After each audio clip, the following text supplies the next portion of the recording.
Fable for the End of the World by Reid. This video is going to have a bunch of spoilers, so if you want to read the book, don't. It's not very good. Um, I took so many notes.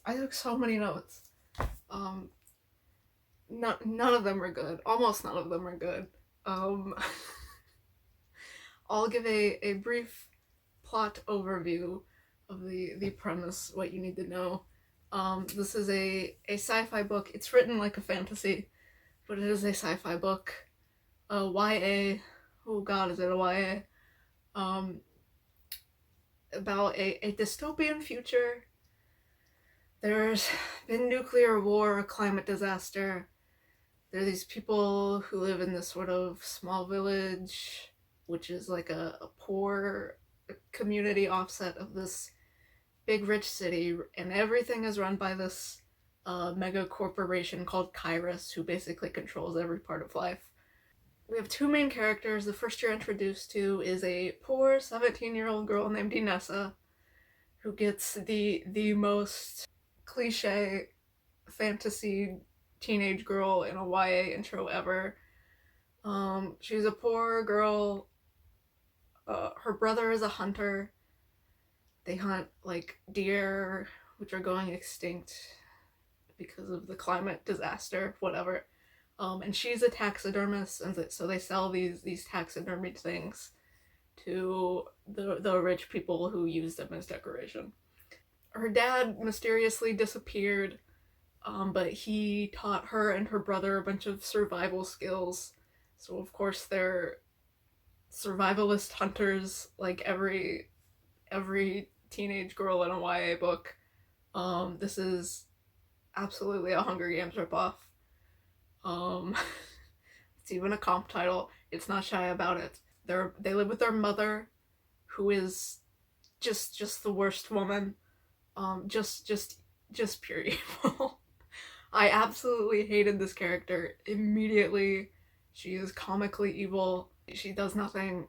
She's a hypochondriac, but not in a sympathetic way. She's always going to see these doctors and complaining about like her headaches, and it's the way it's introduced is like, oh, she's very clearly lying just because she hates her kids and hates her life and just doesn't want to do anything and wants an excuse to just be miserable.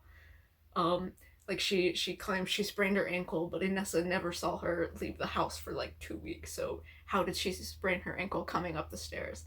So you get this immediate sense that she's just this lying, miserable woman, and she's absolutely unbearable in this first chapter where she's introduced. You just immediately hate her. She completely sucks all of the energy out of everything. Very, very unlikable character. But then later, like, the book tries to make you feel bad for her, um, and tries to be like, oh, she's a hypochondriac, like, you know, she has this trauma, and like her husband left her, and you know, maybe she just needs help. But you don't feel that way for that character because, again, you're pretty sure she's just actively lying about it. When it's first introduced, it doesn't feel like she's actually thinks she's dying of these headaches and actually sprained her ankle and actually is in pain. Um, but then, oh my god, I'm getting so ahead of myself. I just I don't know where to start with this stupid book. And there's even a point where uh, some of the other characters are talking about her, and they think she's like a medical hypochondriac and has like a condition, like a psychological condition, and they're like, oh well, can't treat that anyway. You know, why feel sorry for her? Who cares? But we live in like, this is a future society where they have advanced medical care, but they can't do like basic psychiatry treatment. Like, we would treat someone with hypochondria today, like with behavior therapy, I guess. I'm not a psychiatrist, but like that's a thing that we do today. So this society with like advanced medicine just like wouldn't even try to treat hypochondria. That didn't make sense. But whatever. Okay. So in this world, the corporation runs everything. They're mustache twirling evil villains. Um, Everyone is in debt to them. That's the whole government is structured on this debt system. And if you reach $500,000 in debt, then they come for you, and you have to nominate either yourself or one of your family members for the Gauntlet, which is just a Hunger Games murder game television show live stream. So they have trained assassins who hunt down and murder these people who have been given up by their families for debt. And this is all televised and people love it. And they choose who gets murdered based on like storylines, and who the assassins are based on the interactions, and it's the world's greatest TV show, and everyone watches it and loves it. Inessa's terrible mom is in debt from she just likes to online shop and and doctor's visits. But they make a point to tell you that she also just likes to buy a lot of clothes and stuff. And so Inessa gets sent to the Gauntlet, which, I don't know. There's obviously discussion of class here, but it does not handle it well. It should be like, the people who go to this Gauntlet for being in debt are in debt for like real reasons. Like the land where they live floods a lot, and so there's like constant repairs to these buildings. They don't have good medical care. They have worse doctors than they do in like the big cities. And so you would think in a book about the classism structure here that people would go into debt because they needed genuine medical care, or literally their house flooded and they have to rebuild, or like all the deer went extinct and then they don't have a business anymore and so they lose their job, and like real things. But no, all of the people who end up in this Gauntlet, it's one of their family members has just gone into $500,000 credits. 500,000 credits. What a unique name for a currency system in a sci-fi novel. 500,000 credits in debt over things like energy drinks and action figures, which and just like stupid little purchases that add up, that no one would realistically go that much into debt over like tiny little purchases. It feels like it's giving boomer just stop buying coffee energy. But like that's literally what happens, is like your uncle buys too many action figures and so you get put in a fucking death gauntlet. And so like we don't feel bad for these people who are in massive amounts of debt because they're just fucking idiots. But we as a reader should feel bad for these people going into massive amounts of debt because they're living in this terrible climate, in this terrible government situation. And the book just hardcore fumbles this talk about class that it wants to have. It's not very good. But anyway, so Inessa gets sent to the Gauntlet. She's 17. Oh god. The other point of view character is this assassin named Melanoa. Whatever. Melanoa. She is also a 17-year-old girl who has been in this assassin training program since she was like 8.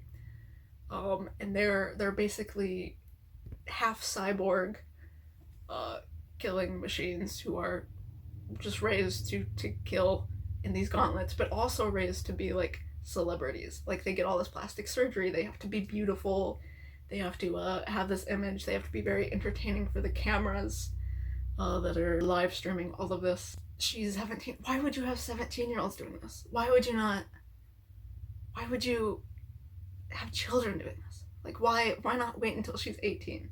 Like I understand getting them as children and training them for 10 years until they're 18, but why are they doing it as children? Because it's a YA novel and we have to have children doing things. Okay, so anyway, Melanoa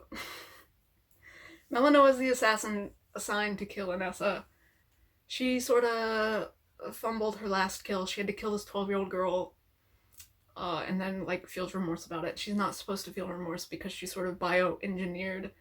They wipe their memories. They dull their emotions. They give them drugs, cybernetic enhancements, de-enhancements, whatever. And so she's not supposed to feel bad about this, but she is. And she's also not supposed to have memories of certain things, but like some of her memories kind of come back. And so she's kind of on thin ice with her handler, the CEOs, and the people who run this program, and the whatever the fuck. It's a bunch of old shitty white men in power. You know how it is. So anyway, they go to the gauntlet, and since Inessa's dad taught her survival stuff, she goes like beyond the city limits where there's supposed to be like nothing. Like it's supposed to be like nuclear wasteland, completely decimated. But her dad's told her stories that maybe there is like a community out there, and she's trying to get there. So they go basically to the wastelands, and it's so far out of reach that the camera's cut off, and they're disconnected from the gauntlet viewing party. So no one can see them, but also in the wasteland there's like irradiated animals, and there are people who live out there, but they ate the irradiated animals and then they basically turn into zombies. They're like monsters, irradiated, mutated monsters. And so Inessa and her brother who's with her, barely matters. I mean, it's a major part of the story, but it's not something I'm complaining about today. So Inessa and Melanoe, they end up working together fighting these like cannibal zombies. Sure. And then they bond, and then they don't want to kill each other. Because Inessa can't win the gauntlet. Like if she kills her assassin, then she wins and she gets to live. Or if she lasts like 2 weeks, it's like 13 days. Then she gets to live and wins the gauntlet, and her debt is erased. Whatever. So they have incentive to kill each other, and if Melanoe doesn't kill this girl, then she's gonna get retired, which is basically just they completely wipe her, and then she gets married off to some executive in the company because she's a beautiful 17-year-old girl.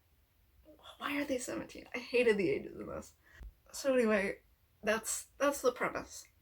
And then they fall in love in the gauntlet that's gone wrong.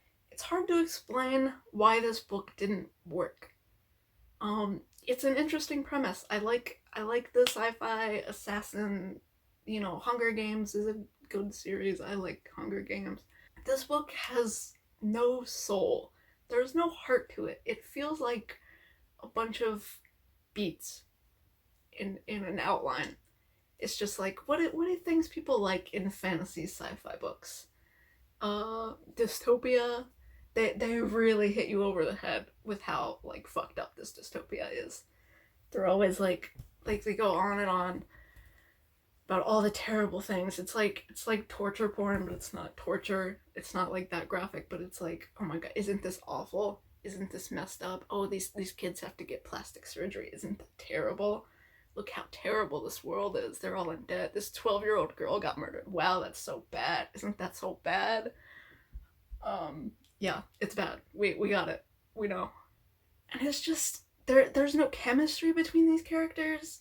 It's just like sort of forced. The initial attraction is just kind of physical attraction. They think each other's pretty, but they don't like, I don't know, like there's no chemistry here. And it just doesn't work. And they're put in these situations where you get like the classic beats, like, oh, they have to hide behind a tree together and they have to stay really close because it's really cramped, or oh, she gets injured so I have to hold your hand and dress your wound, and oh my god, they find a cabin but there's only one bed, guys. So you get like these trope moments, but there's just like no chemistry, and it just doesn't work. It all feels like they just put a bunch of tropey beats into a book and was like, yep, that's how you write a book. And there's just no heart to it. And so none of it like hits or matters, and it you just don't care. It's not like poorly written. It's not great written. It's not great writing. It's again like they really hit you over the head. Like it's very in your face, surface level. Like, oh my god, look how bad this is. Isn't this dystopia bad? It's it's sort of like dumbed down. I guess that's because it's YA, but teenagers aren't that dumb, bud. They know when things are bad. It just doesn't work. For whatever reason, it just does not work. There's just no heart. There's no soul, man. I don't know. God, I don't even want to read all these fucking notes. The world building is also very messy. Things were introduced and then the author like kind of forgot about them or didn't think about them. I said this is a sci-fi written like a fantasy. It very much feels like it. Like Inessa's life, like she feels like a little fantasy girl in a hunter-gatherer society with no electricity, which that's the thing, they don't have electricity at the moment because they can't pay their bills, but also they have tablets that work. So I'm like, how are they charging their tablets? And they have like YouTube, they have like Twitch live streaming platforms. They basically have the internet, but it feels like a weird hunter-gatherer society. It's like a weird jarring mix that like doesn't work. Like when you think about it, you're like, why is that? I don't know. There's like things that don't make sense, or like they don't know things, but like they could just Google it, or like I don't know. It just doesn't feel fleshed out. It doesn't feel authentic. It doesn't feel like the author put that much time into it. It's just weird. Again, there's like all these little details I wrote down that just like didn't make sense or like contradicted something else. So English is like the poor people's language. In the corporation, like the higher you are, like they have their own like new language. That like signifies that this is a professional, formal conversation. Melanoe talks like that with some of the execs. She has to go to like all these parties. Why are they inviting children to these parties? And like meeting like these old guys, and there's nothing sexual. Like when they're at these parties, one guy kind of hits on Melanoe, but it's not like a common thing. But it's like they have to go to these parties and impress like these old guys, and it's fucking weird. And like, why are they children? Why are they not just 18? Why are they not trained for this until they're 18 and then they enter into the society at 18? It doesn't make any sense. But anyway, so English is like the poor people's name, and there's one like random plot point where it mentions how the people in like the little village can change their names and they'll get like a certain amount of money for it, so it sounded like city names, but the city names were like Prudence and Bartholomew, which are just fucking old English names. I thought it was gonna be like cool new sci-fi names in the new language, but it's like shitty old English names. But it's the poor people who are supposed to speak English. So like why is that? That didn't make sense. And that's just like a random one-off line. Why even mention that? That does nothing for the story. It's just like something cool to throw in there, but it contradicted other things. It just didn't. Just weird world building stuff like that gets thrown in. There's a thing with the voices with the narrator. There's two different narrators. I don't know who does what. I couldn't even tell you the name of the narrators. I listened to this on audiobook.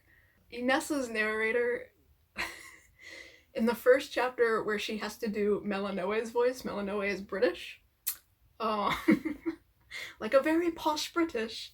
And then she changes into sort of a more robotic voice.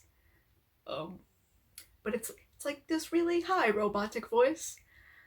And then in Melanoe's point of view, it's not super robotic. It's sort of like deep and monotone and, accurate and focused and calm and stable.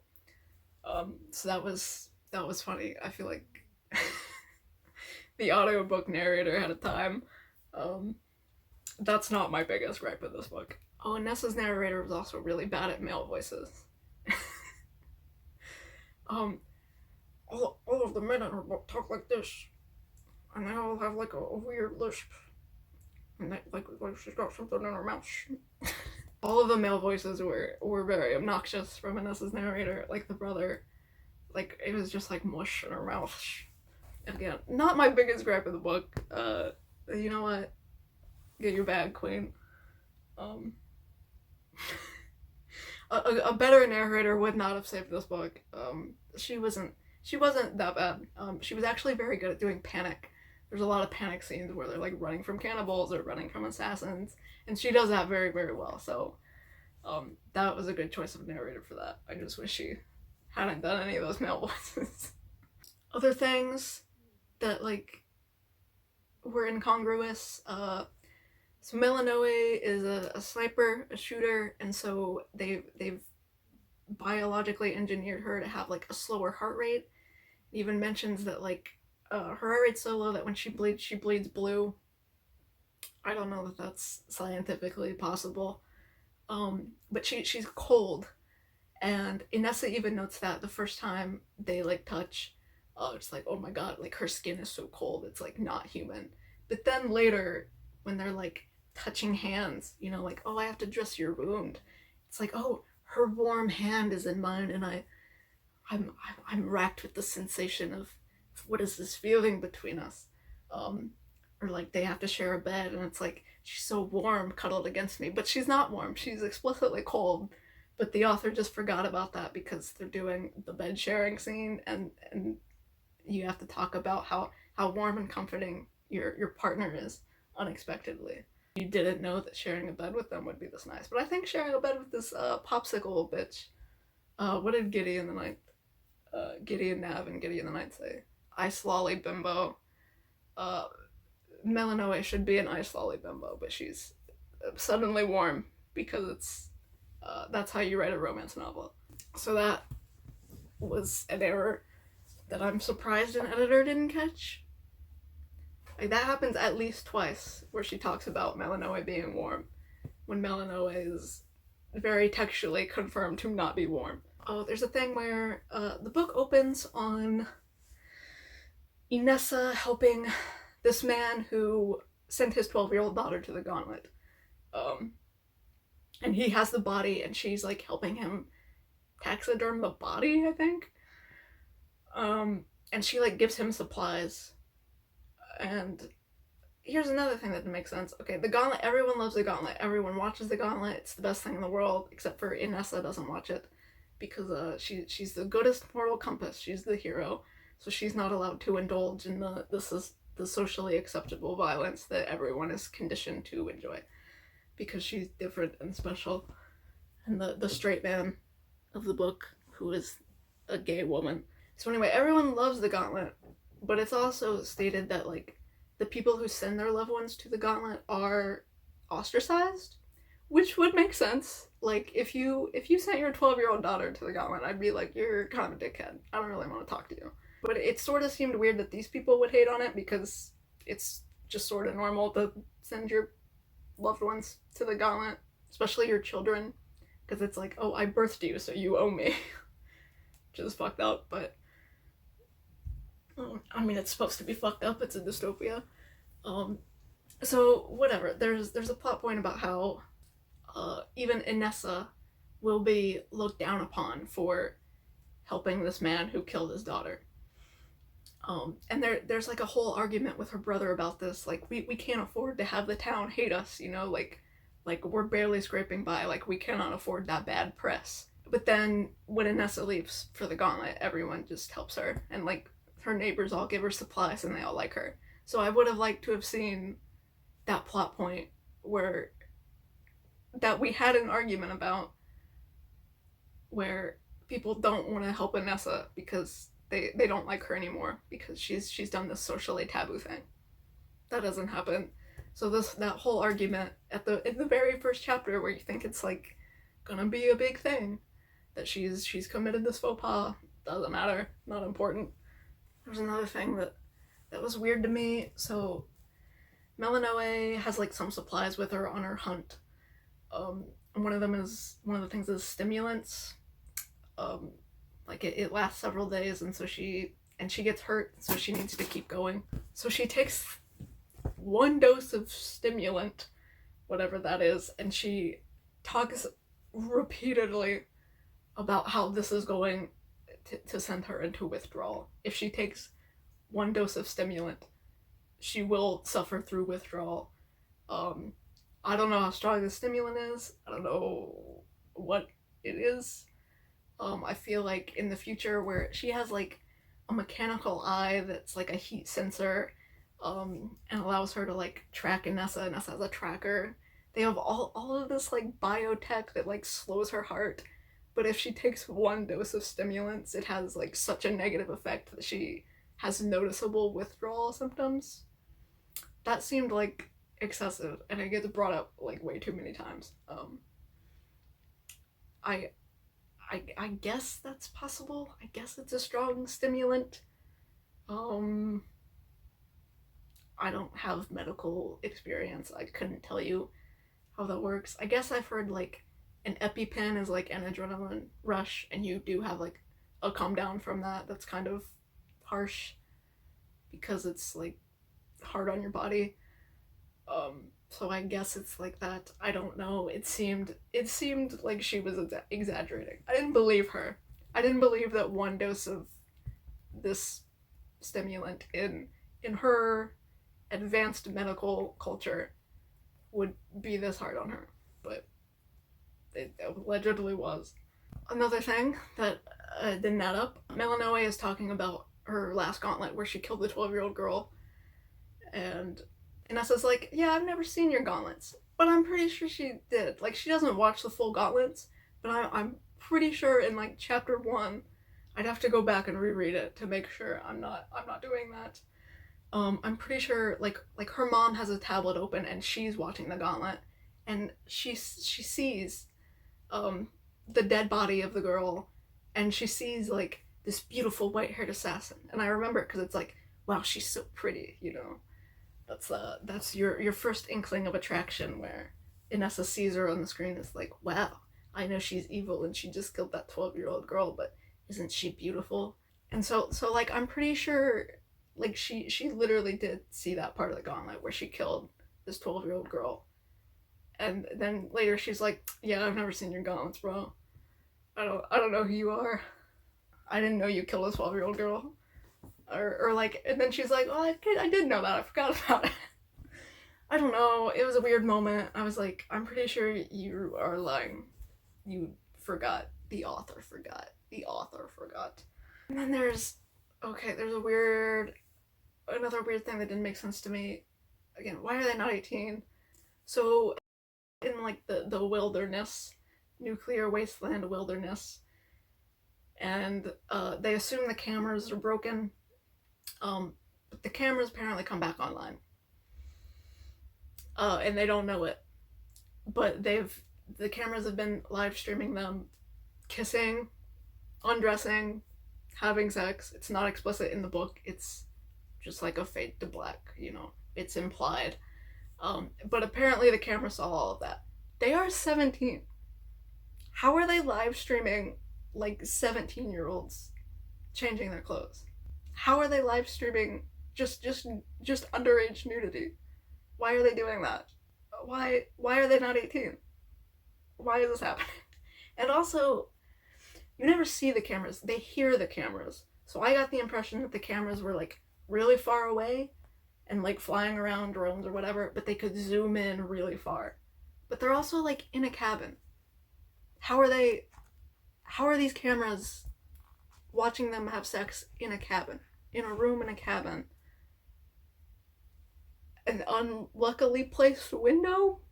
If could they close the window? Because she's immediately like, oh, they're watching us. Melanoe is like, nope, there's nothing we can do about this. There's literally no way to stop them from recording this. She's not like, let's go in a room and close the windows. Put up some curtains. Apparently that doesn't work. So I don't know how the cameras are getting into these houses, but apparently they can do that, I guess. Oh, there's one line where it starts snowing and it's not supposed to snow. They're in global warming, and the scientists have told them that nothing will ever cool down ever again. But on the borders, it's like different weather. And NASA's like, Melanoe, do you think that the scientists might be wrong and there's some hope to reverse this climate change? And Melanoe is like, I don't fucking know. I'm not a fucking scientist. And Anessa's like, no, go with your gut feeling. Do you think it can be reversed? And I'm like, I don't think her gut feeling about climate change means shit. She's 17. She's an assassin. She's not a scientist. She doesn't know what the state of the climate is. And then, of course, they get into a very overt, surface level discussion about if humans had more compassion, perhaps they could do anything they set their minds to. So that's a moral it tries to have, but it's just surface level and messy. And I wrote, there's another dumb scene that I just didn't like. Kyrus, the corporation, and like the guy who handles Melanoe, he sends him a bunch of supplies for Melanoe because she's surviving in this wilderness and they don't have food really. So he sends her a bunch of supplies, and then she and Anessa just like smash all of it. They just like rip a blanket, even though it's cold, it's snowing. Why would you need a Mylar blanket, right? And it's like their act of rebellion, we don't need your supplies, you evil corporation. But they're just like destroying food. They don't have any food. Why are you doing that? It doesn't matter. They just, they're fine. They're fine. But like, it only doesn't matter because the author's like, she's not gonna make them starve after that, right? That'd be stupid. That was like a teenage temper tantrum. I'm like, please stop. Teenagers. The kiss scene is just a Clexa ripoff. The exact line she says is, I'm sick of just surviving. I want more. And then they kiss, which is just literally the Clark and Lexa kiss scene. Maybe life should be about more than just surviving. Also, like Clexa, this has a terrible ending. No one dies. Melanoe almost dies. I really thought she was gonna die for a second there. I thought they were going full Clexa. Who gets a happy ending in this book? The terrible mom. Everyone's favorite character, the cartoonishly evil mom. She gets a happy ending. So Anessa wins the gauntlet, and then her family gets a bunch of like money and sponsors, and her mom just gets to go and live in the city and gets like free doctor's visits, because she's a hypochondriac. She can just go see the doctor whenever she wants. So she's living the life. Why? Why does she get a happy ending? So Melanoe gets stabbed, gets taken by Kyrus for medical care, completely memory wiped, and gets married off to the head executive. And goes to be his wife, his 17-year-old bride. Don't know how old that guy is. He's been working at the company for at least 10 years. So, he's a grown man. And she's a lesbian. Everyone knows that because they all watched her have sex with another underage girl. And everyone has like screenshots of this. They keep like sending it to Anessa. This boy she likes is like, yeah, everyone's seen this girl I like naked. And I'm like, these are children. These are children. Why did that happen? Why did that happen to these children? Why was that allowed? Why? Why are they not 18? They could have been 18. They're 17. Why not just make them 18? Why do that? So anyway, and then Melanoe, it's kind of a hopeful ending, where she decides she's gonna go to the city and she's gonna try to find Melanoe. And then Anessa goes to the city and she's gonna try to find Melanoe. And she's just convinced that once they lock eyes, then Melanoe won't remember again. And that will just make all of their problems go away, I'm sure she could just, divorce this CEO who's like 3 times her age. I'm sure he would just let that happen, right? And then true love would win. What a great, satisfying ending, right, guys? Another thing that doesn't get resolved, you expect them to find their dad. Her dad that ran away and just abandoned his family and told all these stories of this land beyond what the sort of known world is. She tries to go there. You expect them to get there. Nope. Never gets there. Just kind of goes. And then she's talking to her brother. She's like, yeah, maybe that was fake. Maybe that was just one of Dad's stories. Maybe he didn't know what he was talking about.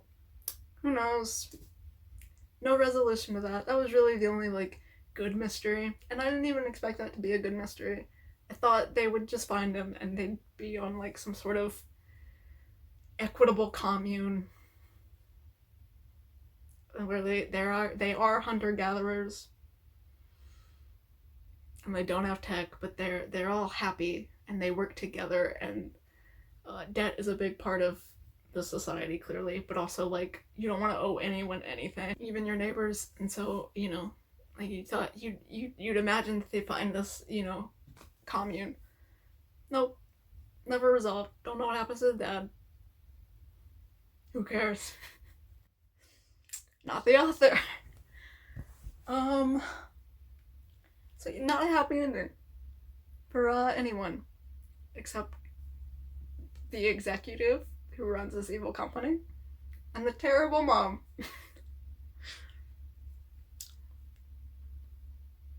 Love that. I guess you could set up a sequel. Don't do that. Don't do it. I'm not reading that. No. There's also a plot point about Melanoe has, like, this best friend who, like, sort of, kind of, not really a love interest. Nothing happens, but, like, you'd wonder if it did. Like, people would write fan fiction about them if anyone cared enough about this fucking book. She gets memory wiped and gets married off too. Nothing you can do about that. She doesn't get a happy ending. It's not like, oh, they found her and they restored her memories and she ran away from her evil husband, and that gives them hope that Inessa can do the same thing to Melanoe. No, her life sucks now, I guess. They just kind of give up on her. There's a plot point about Inessa does live streaming. She just does, like, mukbangs on Twitch. It's not Twitch. But yeah, sometimes she just goes online and talks about her shitty life while she, like, eats her dinner. And some people watch. She'll get, like, 100 viewers and some of them will, like, donate, and that's, like, a source of income for her. But she's just fucking talking about her boring, shitty family. And I know that's boring because I just read a book about the most exciting moment of her life by far, and that was kind of fucking boring. So her on these live streams talking about her shitty family would have been pretty fucking boring. I don't really buy that she had that. That didn't go anywhere. She didn't, like, make crazy money from that. That didn't help her. There's definitely, like, there's trying to be some commentary on social media. Like, Melanoe's job performance is basically what the audience thinks of her, and she reads all these comments about how she's not cute enough anymore, or, you know, this is too gruesome, the way she killed that 12-year-old, or, she has to keep people happy, and so I thought maybe there'd be some, like, juxtaposition between Melanoe's evil comments and then, like, the sort of authentic commenters that Inessa gets from this human connection. Nothing. Doesn't go anywhere. Doesn't matter. Don't know why she has that hobby. It's a little bit of extra income. That extra income doesn't matter. Doesn't come into play. Doesn't teach her any skills about, like, performing for the Kairos cameras during the gauntlet or anything like that. Just absolutely no reason for that to be there. Just something she does. So this book is just messy. It's just, like, not thoroughly plotted out. Feels like they just threw a bunch of ideas together. Felt like the author didn't really care. That's presumptuous. I don't know what the author was thinking. I've never read this author before. I have seen one of her other books, A Study in Drowning, which has a beautiful cover. I kind of wanted to read that just because of the cover, but it's about straight people, so I'm not reading a mediocre book about straight people. If this had been good, I might have read that, but this wasn't very good, so no. I almost bought this book. I almost pre-ordered this because the cover is really nice and there's, like, a cool deluxe limited edition. And then if you got the pre-order, you could get, like, a bookmark and an art print with it. Very consumerism and kind of dystopian, not really. It is a good cover. It's a pretty book. But I'm glad I didn't buy this because it wasn't very good. Anything else? Just messy. Just things that didn't add up. character traits that went nowhere, um, messy thematics. Like, you have such an obvious message here about class, that the class structure, the corporation doesn't get dismantled, nothing changes socially. There's not like some grand social movement from watching these two women fall in love when they were supposed to kill each other. That doesn't like inspire anyone to like start a revolution and be like, hey, this gauntlet program's really messed up. We should stop doing this. We should stop supporting this and stop watching it. And it'll all go bankrupt now if we stop, and we'll save some lives. That doesn't happen. Just weird conversations about like the mother's mental health with her hypochondria, and they try to make you feel sorry for her. Like, they're like, oh wait, this is a medical hypochondria is a medical condition. Maybe we should treat this with some sensitivity, but you already fucking hate that character. And they don't do anything to help her. They just let her keep going to the doctor for all her fake illnesses. They don't give her like psychiatric care. They just let her go see about her sprained ankle that isn't sprained. Sure. The end of the book, and Nessa's just like taking a bunch of pills. She's like depressed. Her girlfriend's been like wiped, memoried, and stabbed and married off to an old man as a child bride. So she's just like hanging out with her shitty friends, popping pills. Great ending for her. Just fumbled everything.